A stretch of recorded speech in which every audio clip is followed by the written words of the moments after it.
Welcome to this episode of the Founders Fireside Podcast. All right, happy to be here. Today we have a special guest, Andrew Capper, It's me. founder, co-founder of Pitchdeck. Yeah. Welcome to the show. Thanks, Jasper. I'm happy to be here. Of course. So for those who don't know, And Cody, of course. yeah. For those who don't know, what is Pitchdeck? Pitchdeck. I wish I actually brought one here with me, but Facts. yeah, probably could have. But Pitchdeck is a urinal attachment that attaches to the neck of a urinal and allows men to spit their nicotine pouches, gum, and other gunk in there rather than into the urinal. It provides space for advertising for venues. So we're currently working with the St. Louis Cardinals, Milwaukee Brewers, 3 bars on Indiana University's campus, and just had a meeting today actually with the facility manager of Indiana University. And with that, it just makes the cleanup time easier for those individuals who actually have to pick out the gum, zins, whatever might find its way into the urinal, and as well, like I mentioned, providing the advertising space for corporate partners. So when you're in these stadiums, for example, at Busch Stadium, the St. Louis Cardinals, they spend millions on just advertising to be in that venue, and we would do a revenue share model, which allows for these companies to put their brand in front of the eyes of men, because when you go to take a piss, 30 seconds you're just staring right down. So it's really just unused advertising space that we really capture. Yeah. Yeah. Wow. So you got some good traction. I've got some good You're traction. solving a real problem. Yeah, a few real problems. Yeah. Yeah.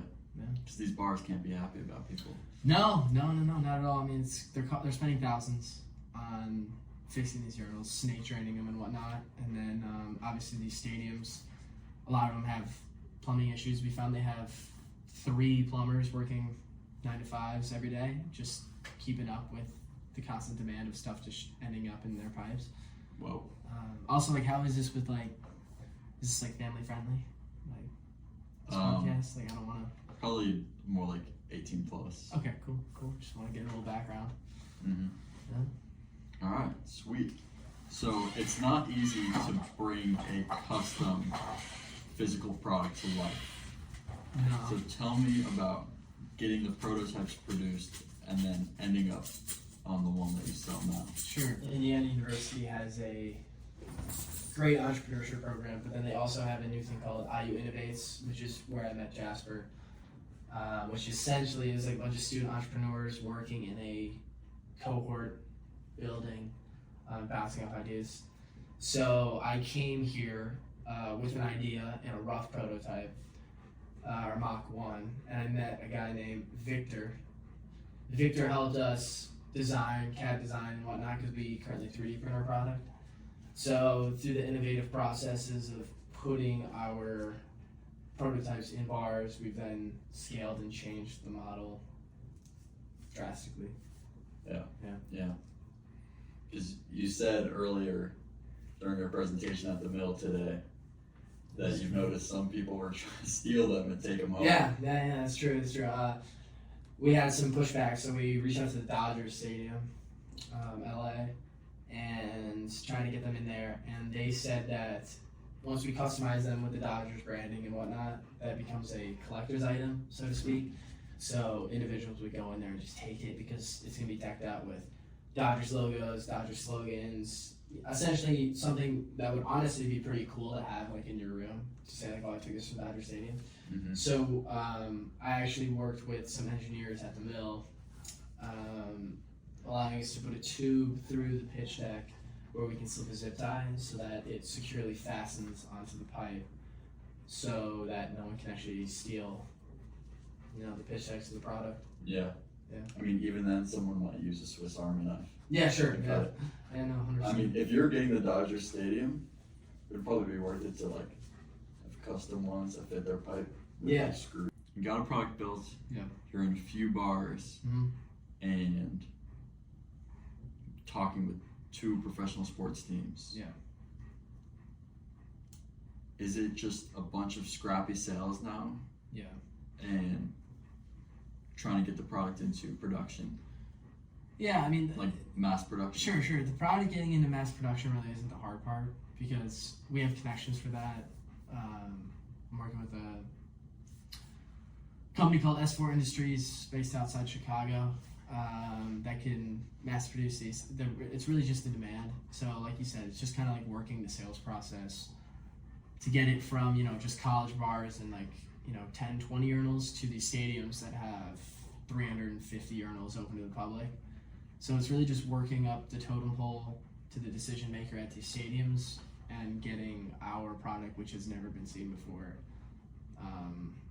besides in Bloomington, and really just getting in there. So yeah, okay. It must be hard to sell to them. It's not easy to get a meeting with them. Yeah, no, the meeting. Yeah, first off, the meeting's not easy. So it's kind of like all selling. Like you have to do your cold outreach, whether it's calls, emails, whatever it may be. A lot of it's just like working connections that you already have and trying to get up there. But no, especially when you even get the meetings, it's hard to get to the decision maker who actually says yes. Yeah. So it's kind of just like figuring out how many touch points it takes to get that yes, which I'm still working out. Yeah. Okay, so tell me about the meeting that you had with the Cardinals. Sure. All right, so in the beginning of June, I met with this guy named Ron Torrey. He is like the manager for janitorial sanitation at Busch Stadium. And he really loved the product, really loved the idea. And this was kind of prior to knowing like all the sales techniques needed to really secure one of these deals. So I'd like to say I was kind of biting off more than I could chew. So after talking to him just on the initial call, which went very well, obviously I didn't have the skill set at the time to recognize that I need to secure a follow-up. Because what people don't really understand is that these sales processes aren't meant in the first interaction. You just want to even like express your idea lightly, but really you just want to get to know the person and build a relationship. And that these sales processes usually take 5 to 10 touch points before you actually get a yes. So I talked with some advisors on how to reach them out again, because like we had our great call and everything, but then it was like, what are the next steps? So I reached out to Ron and was like, hey, I'm going to be in St. Louis, which I had no intention of actually being in St. Louis, but just a little technique for those watching, I guess, is that you can kind of fake it till you make it. So I was like, hey, I'm going to be in St. Louis for business, which wasn't true. And I'd be like, hey, I'd just love to, stop by and talk. And so when he saw that I was going to be in St. Louis, I guess, then he was like, hey, stop by, bring some custom pitch decks. We'd love to see the product. So when I got that response, I was like, oh my God, all right, I'm going to St. Louis. So I packed up all my stuff in Bloomington, drove to St. Louis, got him some great pitch decks, custom made for the Cardinals, a bunch of logos, a bunch of brands, whatever. And he really liked it. The meeting went very well. And he was like, hey, because I made him 6 custom ones. He's like, hey, once we get these implemented, charge these 6 pitch decks on the invoice. And I'm like, oh, okay, that's great. Like, I'm fired up. I'm thinking, wow, they're actually gonna buy these right now. I'm like, oh, this is great. And so then, again, where I didn't follow up was the next steps. So then a week goes by, and I reach out again. I'm like, hey, what's the deal? Another week goes by. I'm like, all right, was this just like bullshit, essentially? And he we get on the phone again, and he's like, hey, like my boss, the higher up, was like, hey, we're afraid people are gonna put their beers on this and it's just gonna spill their beer because they think it's a cup holder. So they're like, for those reasons, like, we can't really do it at this time. And I'm like, okay, I'm gonna go back and I'm gonna talk to my engineering team. We're gonna figure out a solution for you. So I worked with some engineering teams at the mill, got that zip tie fastening mechanism to the product, which allows it to, stay in the urinal and everything and, fix the solution. But for essentially the viewers, and really what I want to say is like, when you find yourself in these meetings, these like sales pitches and stuff, you want to actually set a schedule for like the next time you're gonna meet, because then it's not like, then you're not like pestering them, and like at the time when you're meeting with them, that's the most excited that they're gonna be about your product. not like the day after. Mm-hmm. No, I'm sure you can even say the same. Like not a week after. It's gonna be like when you're actually talking to them face to face. So I'd say the biggest thing that I learned is that when you're in these scenarios, just get a meeting down on paper for the next week, next month, whatever it may be, just that you're in the back of your mind, and then set some next steps for them as well. Because then it's not just like, oh, these kids just approached me with this idea. It's like, oh, I've got to do some things as well to make sure this becomes a reality. So. Yeah. Yeah. Okay. What about you? I know you have to like ask a lot of the questions, but I kind of want to hear, what's going on with your side. I'm sure they already know a little bit, but just getting as many cool ambassadors as possible. To come on this? No, for my brand. Oh, okay. Yeah. Is that what you're asking about? Or? Well, I was just asking about it all because I know you've been bouncing around with a bunch of ideas and. Yeah. Well, I've decided on motion. Okay. Yeah. So Sure. when I started the podcast, I was still doing generic, but okay. just completely pivoted. And that's on the back burner, or what? No, I used the same Instagram for it, so they're both clothing brands. Sure. So you just with this like a whole new take on it. Yeah. Cool. Yes, sir. Same LLC, so I just transferred it over. Oh yeah, that's true. All that, yeah. The next thing that I wanted to ask you is, what have you noticed from them being used in Bloomington? Well, I mean, that's kind of, there's a lot of answers to that. So like the only reason why I'm here, why I'm even in this position today to like even go to stadiums is because of all the feedback I've gotten from them being at the bars in Bloomington. So we've changed the model. We're on Mach 6 now. When I put them in the bars, we're at Mach 1. So these processes, they are forever changing, essentially. Mm-hmm. So we learned new designs, how to take the tray out of the base, space for advertising, which we never really tried, how to put UV resin on top of our advertisements so that when people are pissing on them, they're not falling off, which is pretty funny. Mm-hmm. The ideal size for them to be like not an annoyance when they're in someone's face, but also like big enough for that when people are intoxicated, they can actually spit and hit it.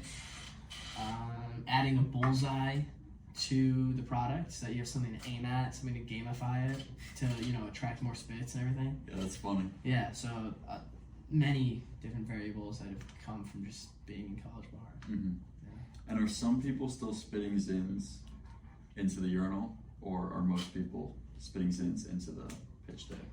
Yeah, so we're never going to be able to stop drunk idiots from spitting into the urinal. Mm-hmm. But when pitch decks have been installed in the various locations, we found that like for every 8 zins that are spit, 7 of them end up in the pitch deck. Oh, good stat. So yeah, so it's a great stat that we can thrive on essentially. But no, we're never gonna be able to stop those drunk idiots from spitting. I mean, if anything, sometimes it makes people want to spit into it more. You know what I mean? Like when you're told not to do something, a lot of times people just go ahead and do it anyway. Right. So we're not here. We're not telling you we're gonna solve all of your plumbing issues. We're just telling you we're gonna give you a great safeguard to those massive buildups that happen at your large facilities or your bar, so that you don't have to close on game day. You don't have to close on like the biggest nights of the year because you have a pipe problem. Yeah. Yeah. And you don't need to have employees reaching in the urinals nearly as often. 100%. And with that too, like when they're reaching the urinals, picking it out, it takes time. It takes minutes. It's gross. Just to, like stick in and pick 1, 2, 3, 4, 5 pouches out, when you can just take our tray, simply just dump it, put a new tray in it. I really wish for this I had the products in front of me. I mean, we'll be showing pictures of it on screen. Oh, okay, perfect. Because I was gonna say, it's like a block away right now, just sitting in my car, which I wish I brought it in, but yeah, hey, they can see photos. It's great. So. Of course. All right. So, because you're selling B2B, sure, you're probably not going to be running like meta ads to get clients. Yeah. So it's just like sales, and sales. Yeah. So if you could tell me a bit more about what you've learned about the sales process. Sure. First off, if I was going to run meta ads, I'd do it with Martha AI and Ethan Miller. Shout out them. They're doing great work. But because I'm not at the moment, the sales process is a lot similar to other sales processes, which is just how many cold emails can you send, how many cold calls can you get. Of course, that's after you already work your network, because the first thing you want to do is just go to the people you know and see if they know anyone in the designated area you want to get to, and then from there work those relationships, keep those on the back burner as well, because it's not just one touch point. You want to try to do as many as you can, and then once you're at a spot where it's like, okay, I've pretty much drained my network, then you want to reach out with cold emails, cold outreach, and then see how far that gets you. So that's essentially what we've been doing over these last 4 months. Right. Yeah. Okay, I like it. Is there anything that you want to talk about with Pitchdeck that I haven't asked about yet?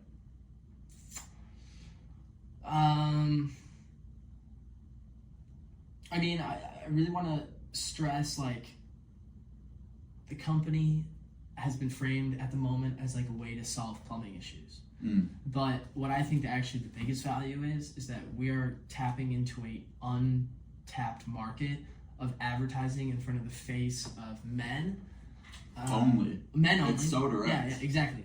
Yeah, which is perfect. Men only in a digital age where everyone is trying to push their advertisements on your phone and on your screen, and where we can guarantee you impressions in real life. This isn't just a poster on the back wall that like, oh, I don't really have to look at it. This is, for men, you look down when you piss. Like, it just happens. It's just natural. And so we are capitalizing on that advertising space that no one has ever done before. Yeah. Yeah. That's awesome. Yeah. That's a great answer. One more thing. Sure. Tell us about your co-founder.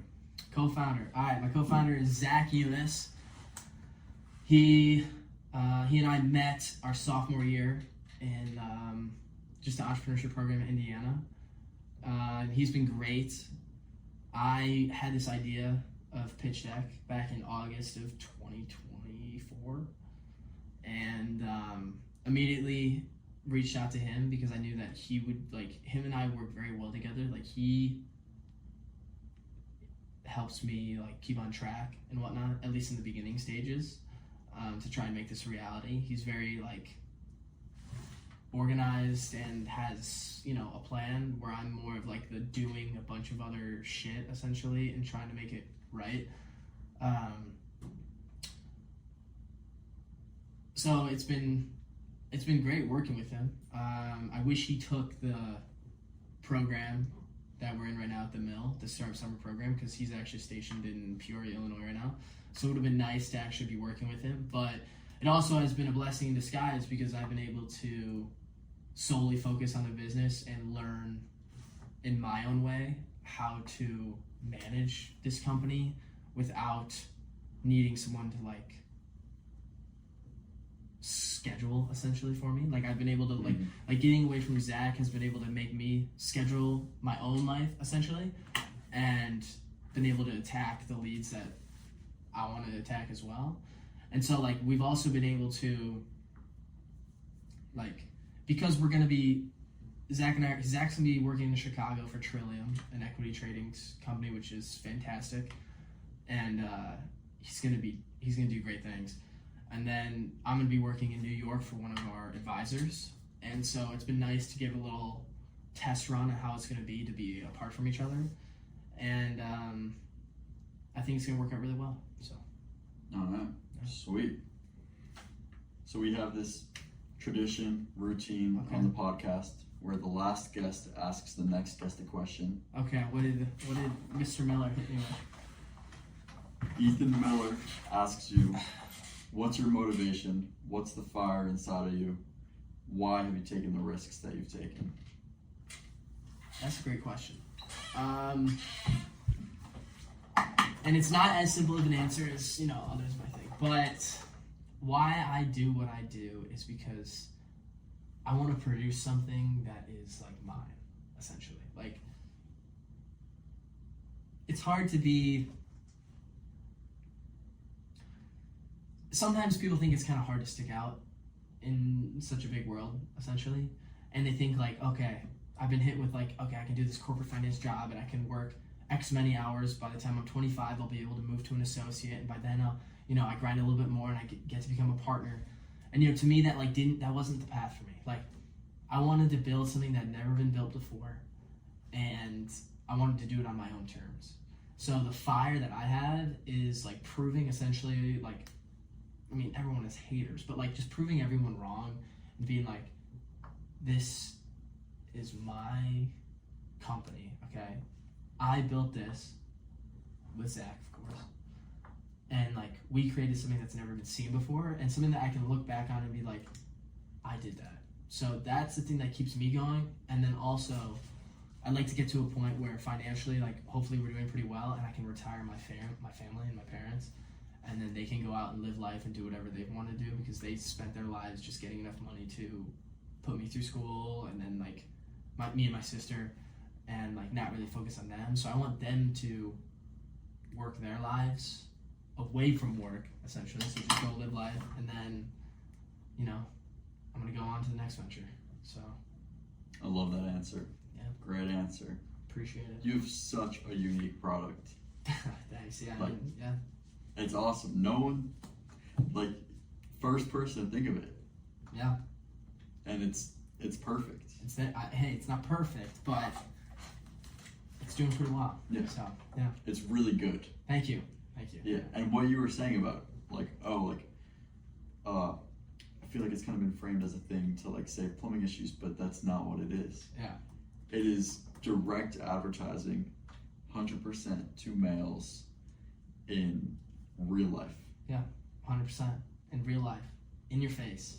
Yeah. That's what I like to say. In a very intimate space. Yeah, where you're only focused on yourself, hopefully. Yeah. Seriously, not looking over. Yeah. All right.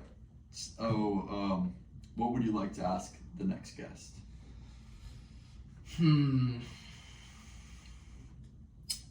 What would I like to ask the next guest? It's kind of a strong question,